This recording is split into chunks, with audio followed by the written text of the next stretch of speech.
मध्ये आपले स्वागत करते। आणखी एक वैशिष्ट्य म्हणजे अजूनही त्या गुहेमध्ये जिवंत साप आहे।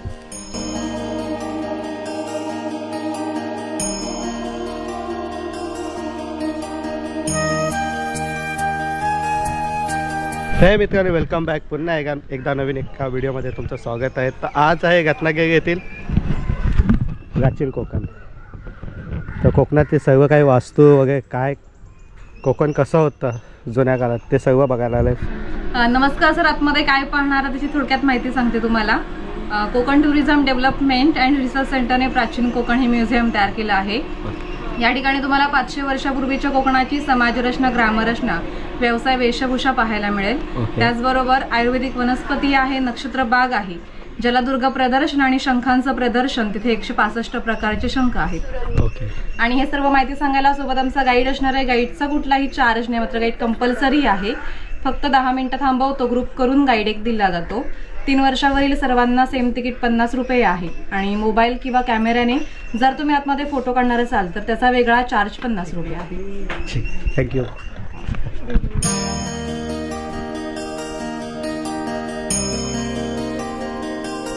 कोकणमध्ये आपले स्वागत करते। Konkan tourism development and research centre ही आमची संस्था आहे आणि या ठिकाणी आम्ही पर्यटनातून रोजगार निर्मिती हा विषय घेऊन इथे काम करत आहोत। आपली संस्कृती ही निसर्गातून फुललेली आहे। पूर्वजांनी विविध वनस्पती व प्राणी यांना देवत्व बहाल करून त्यांच्याविषयी कृतज्ञता व्यक्त केली आहे। पूर्वी प्रत्येक गावामध्ये राखीव जंगल असे, त्याला देवराई असे म्हणत। त्यातील वनस्पती व प्राणी यांच्या हत्या केल्यास ते पाप समजले जाते। विविध धार्मिक ग्रंथांचा अभ्यास करून आम्ही इकडे एक नक्षत्र बाग तयार केली आहे। प्रत्येकाच्या जन्म नक्षत्रानुसार एक वृक्ष आराध्य वृक्ष म्हणून मानला जातो आणि त्याची पूजा अर्चा केल्यास त्या व्यक्तीला धन, सौख्य, आरोग्य प्राप्त होते। प्रत्येकाच्या जन्म नक्षत्रानुसार बाहेर मोठा बोर्ड आहे, तो बोर्ड तुम्ही एक्झिट करताना पाहू शकता। जन्म नक्षत्रानुसार आहे, राशीनुसार नाही। तो शिलालेख आहे। शिलालेखावर लिहिलेली कविता कवी माधव यांनी 100 वर्षापूर्वी लिहिली। चिपळूण येथे झालेल्या पहिल्या कोकण मराठी साहित्य संमेलनामध्ये या कवितेला कोकणची प्रातिनिधिक कविता म्हणून स्वीकारण्यात आली। या कवितेत कवींनी कोकणच्या निसर्ग सौंदर्याचे सुंदर वर्णन केले आहे। वर्तमान काळ आणि गुहेच्या पलीकडे आहे 500 वर्षांपूर्वीचा भूतकाळ। इथून पुढे पाहणार आहात 500 वर्षापूर्वी कोकणी माणसे कशी राहत होती, त्यांची समाजरचना, ग्रामरचना, खाद्य संस्कृती व परंपरा कशा होत्या। गुहेतून येताना थोडंसं वाटतं।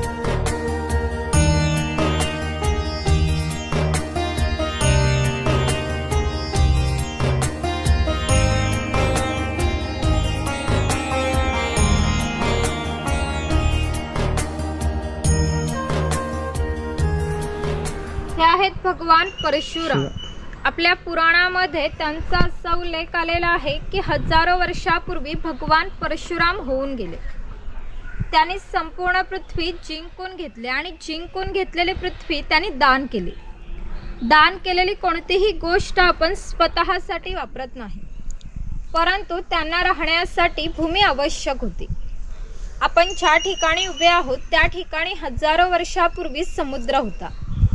त्यांनी त्याच्याशी युद्ध केले आणि त्याला 40 ते 50 किलोमीटर पाठीमागे ढकलले आणि या सुंदर कोकण प्रदेशाची निर्मिती केली।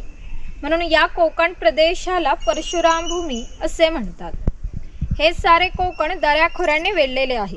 सूर्याची किरणे ही जमिनीपर्यंत पोहोचू शकत नाही एवढी दाट अरण्ये, वाघ, अस्वल, गवे, यांसारखी जंगली श्वापदे, 200 ते 250 प्रकारच्या औषधी वनस्पती, शेकडो प्रकारचे मासे, दुर्मिळ कासवे, सुसर, मगर यासारखे प्राणी येथे पाहायला मिळतात। कोकणामध्ये लाल रंगाचा जांभा नावाचा दगड मिळतो।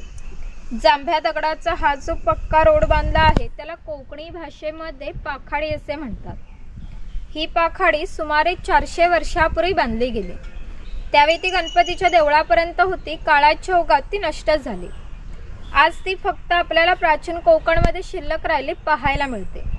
पूर्वी सामान्यपणे अशा पाखाड्या ग्रामदेवतेकडे जाण्यासाठी बांधल्या जात असत। आपण सुद्धा या पाखाडीने प्राचीन कोकणमधील ग्रामदेवतेकडे जाणार आहोत.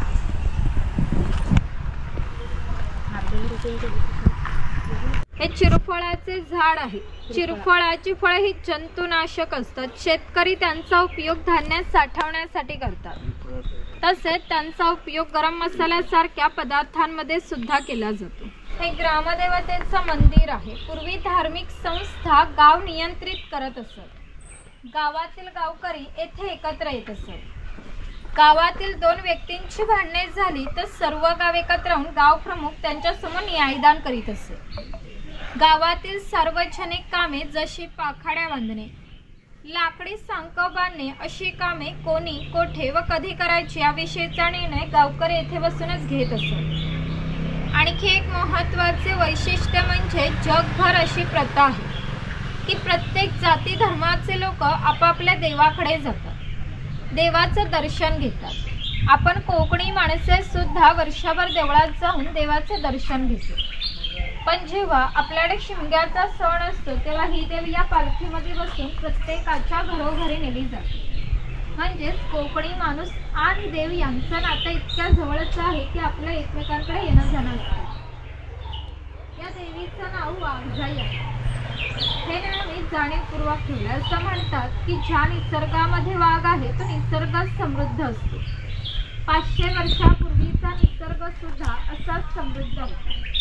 आपण कोकणी माणसे वड, पिंपळ, साप, नाग यांची पूजा करतो. म्हणजेच आपण निसर्ग पूजक माणसे आहोत. म्हणून या देवीचं नाव सुद्धा प्रत्यक्ष निसर्गाशी संबंधित असं ठेवलं वाघजाई. आमच्या नाभिकाविषयी आणखी थोडा मजेशीर वर्णन आमच्या लोकसाहित्यामध्ये आढळतो. असं म्हणतात की गावातील प्रत्येक गोष्ट ही नाभिकाला माहीत असते आणि नाभिकाला माहीत असलेली प्रत्येक गोष्ट गावभर होते. आता तुम्ही आलात, ही गोष्ट ज्या अर्थी नाभिकाला समजली त्या अर्थी ती पूर्ण गावाला समजली. आमचं सगळं गाव तुमच्या स्वागतासाठी उत्सुक आहे. प्रथेप्रमाणे आपण आधी खोतांच्या घरी जाऊ, मग गावात फेरफटका मारू.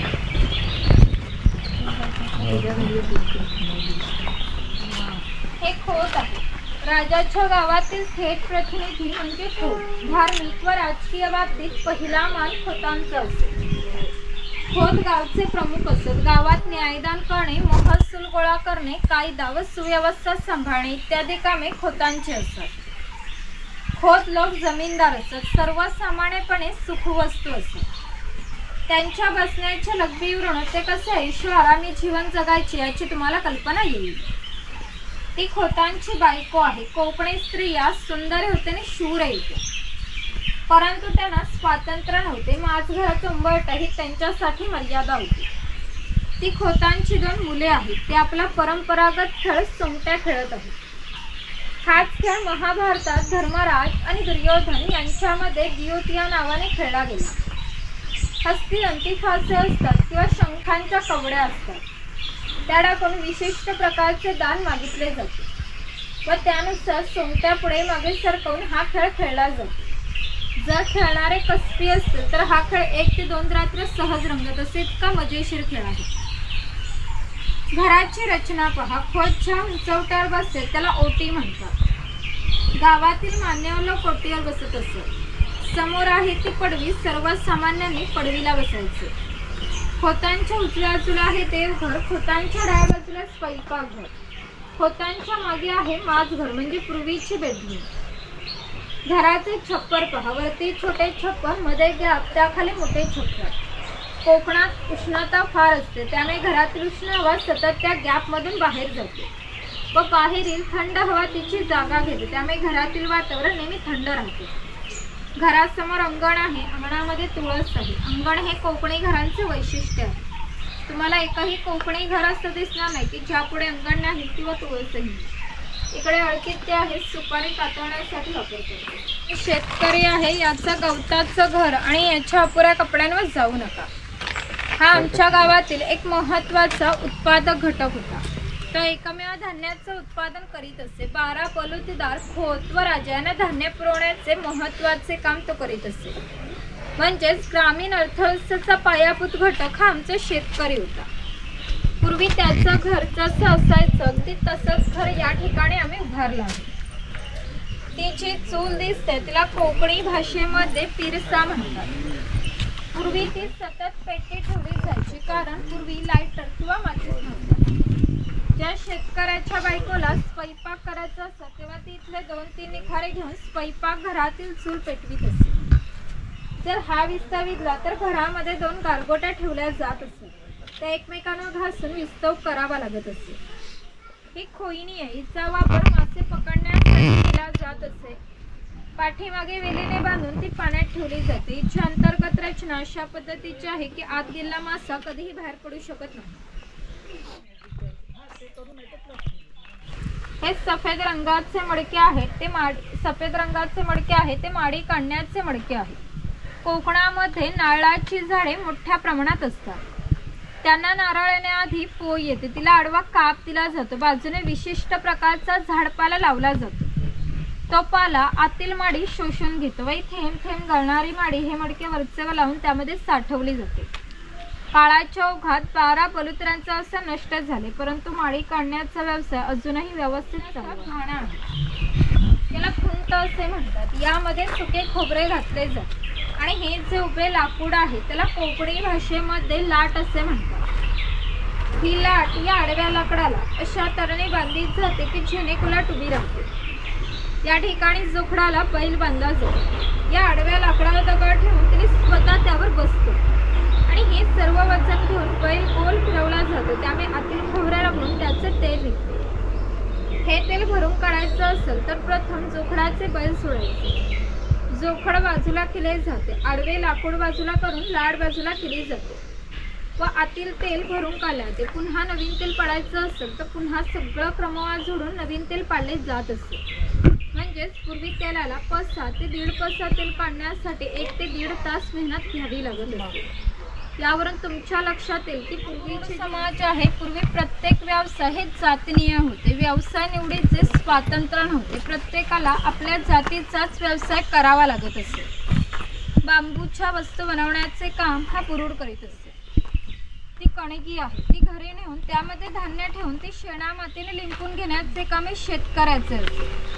अशी श्रम विभागणी केलेली होती. हे सूप आहे, ही फुलांची परडी आहे. ही रोवळे हिचा वापर धान्य धुण्यासाठी किंवा आजही धार्मिक कार्यामध्ये केला जातो. जेव्हा आपल्याकडे शुभ कार्य असते तेव्हा घरातील कुमारिका किंवा सौभाग्यवती स्त्रिया या रोवळीमध्ये दिवा ठेवून हातात घेऊन उभ्या असतात. शुभ कार्य पार पडण्यापूर्वी जर हा दिवा विझला तर कार्य अशुभ मानले जाते. अजूनही आमच्या चाकरमान्याचे जर मुंबईला लग्न असेल तर ही रोवळी गावावर मुंबईला पाठवली जाते. हे पुरण यंत्र आहे. यामध्ये शिजवलेली डाळ घातली जाते व हे रॉड दोन्ही बाजूने उलट सुलट फिरवले जाते. आता ही डाळ वाटून निघते. याच्या गोड पुरणपोळ्या बनवल्या जातात. तो टिफिन बॉक्स आहे. वरती पाण्याचा तांब्या आहे. खाली 3 डब्बे आहेत. 2 बाजूला 2 चमचे आहेत. दोन्ही बाजूने लॉक केलेला आहे. बाजूला चहाची किटली आहे. इकडे लाकडी चमचे आहेत आणि ही दगडी उखाळ आहे. यामध्ये पूर्वी भाताचे पोहे काढले जात असे. यावरून तुमच्या लक्षात येईल की पूर्वीचे जीवन असे कष्टमय होते आणि हजारो वर्ष ते याच पद्धतीने जगले गेले. हा पाणवठा आहे. पूर्वी प्रत्येक गावामध्ये भरपूर मोठे जंगल होते, त्यामुळे गावात पाणीही मोठ्या प्रमाणात उपलब्ध होते. गावात ज्या ठिकाणी उंचावरती बारमाही पाणी असते तेथे धरण बांधून प्रत्येकाच्या घरोघरी पाणी पाटाने नेले जात होते.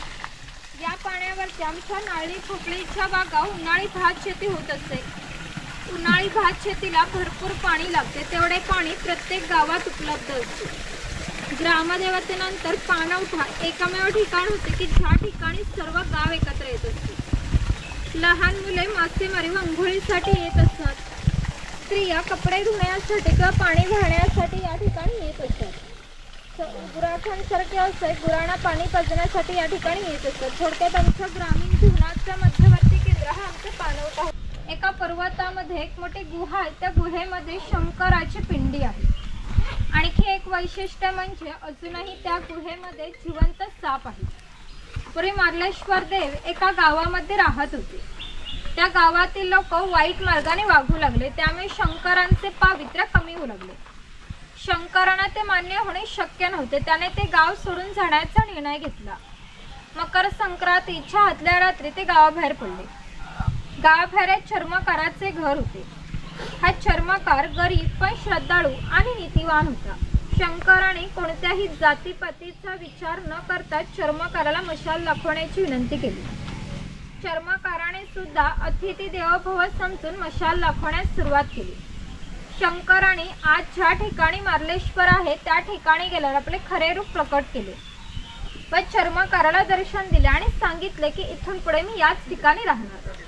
या गोष्टीला आज जवळजवळ 500 वर्ष होऊन गेली. परंतु दरवर्षी मकर संक्रांतीच्या आदल्या रात्री शंकरांची मूळ गावातून पालखी निघते. तिला मशाल दाखवण्याचे काम चर्मकाराचा आजचा वंशज करतो. म्हणजेच मार्लेश्वर असे देवस्थान आहे की इथे कोणत्याही प्रकारचा जातीभेद मानला जात नाही. जर तुम्ही श्रद्धाळू असाल तुम्हाला तो नक्की पावेल. पुढे आम्ही मार्लेश्वर मंदिराची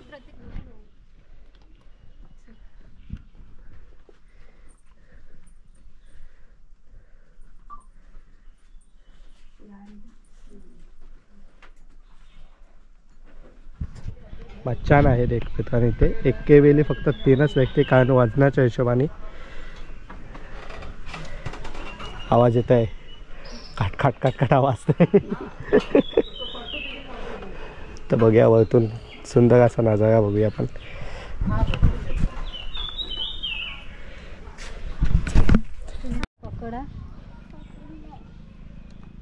गणपती अप्पा मोरया. आम्ही अडीच माणसं आहोत. तर मित्रांनो मस्त सुंदर असा चाल. अरे बापरे लय स्लीप आहे ना.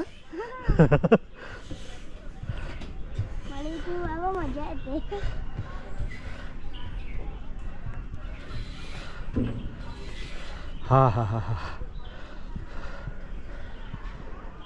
यावरती या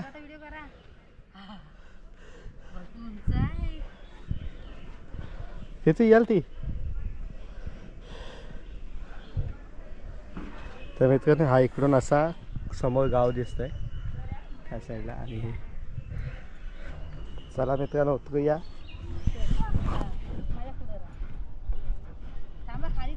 या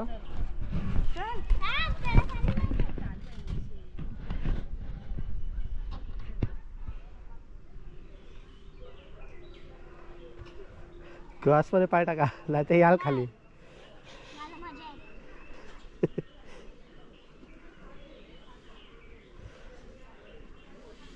चला बा निघूया.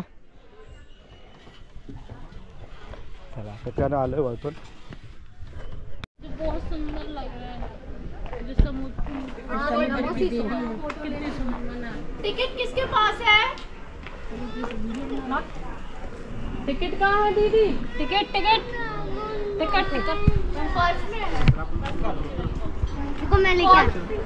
भारताचे सर्वात जास्त शंखांचे प्रदर्शन इथे आहे मित्रांनो. आतमध्ये अलाउड नाही शूट करायला, त्यामुळे करता येत नाही.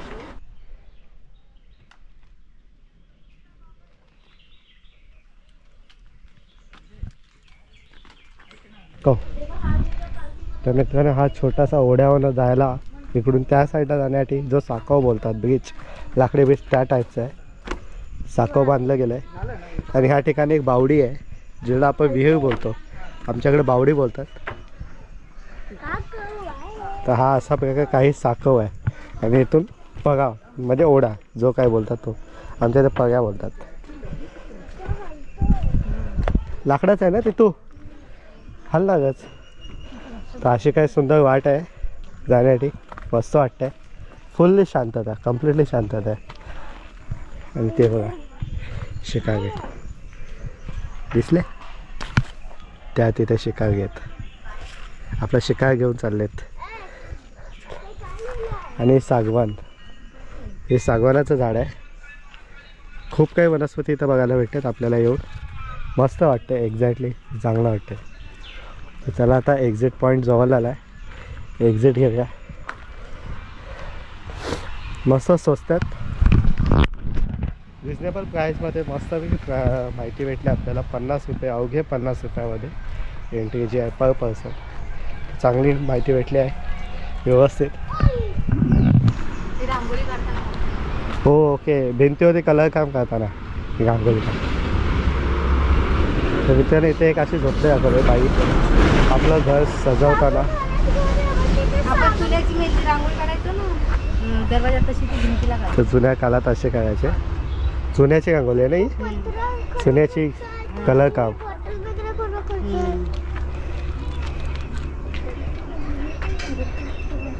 मंदिर पक्षी वगैरे सर्व प्राणी देखील दाखवतात.